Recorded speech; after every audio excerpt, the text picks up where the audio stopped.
Warning: today's episode of Cooking with Salamander contains images of animal meat. Viewer discretion is advised.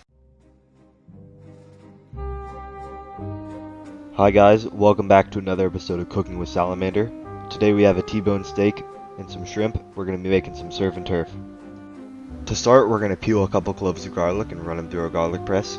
This is going to create a garlic paste that has way more flavor than the stuff you can buy at the store.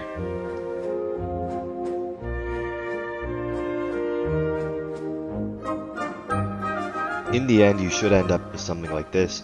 You could chop up the garlic with the knife, but I find this to be faster even though it is more difficult to clean. Now on to the seasoning for the steak itself. I'm going to start with a large portion of smoked paprika. Next comes some chopped onion or onion powder. Next comes what I think is one of the most important ingredients, smoked black pepper. This, along with the smoked paprika, really creates a nice smoky flavor that's really hard to create when you're cooking indoors. Last ingredient in the spices is garlic powder. Garlic powder just makes everything taste better. I'm throwing half a stick of butter into a large cast iron pan until it's spread evenly and starts to brown. A big part about cooking on cast iron is that a lot of the flavor comes from the pan itself. So I'm tossing in some crushed rosemary and the garlic from earlier. You're going to want to make sure that big ball of garlic paste gets evenly spread around the pan because it will burn very, very fast and it will turn bitter.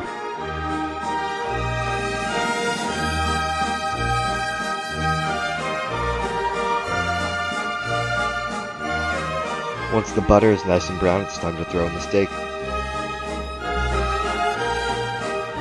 I'm going to create a nice and sticky surface using some of the steak juices and butter to add the spices to.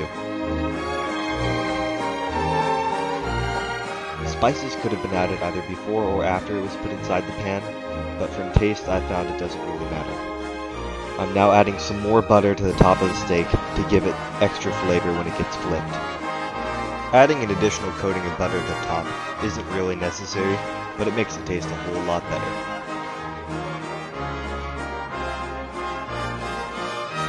After 5 minutes on that side, I flipped it over and started adding spices to the other side. The spices then get spread around on this side, and another piece of butter is added to the top.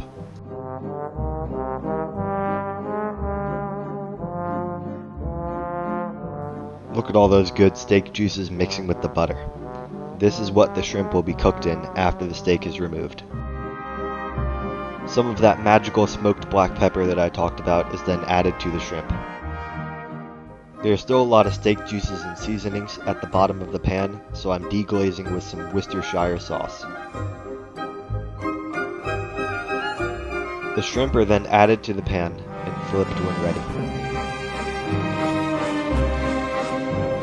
Lemon juice is added to add an additional flavor and remove some of the fishiness that you get.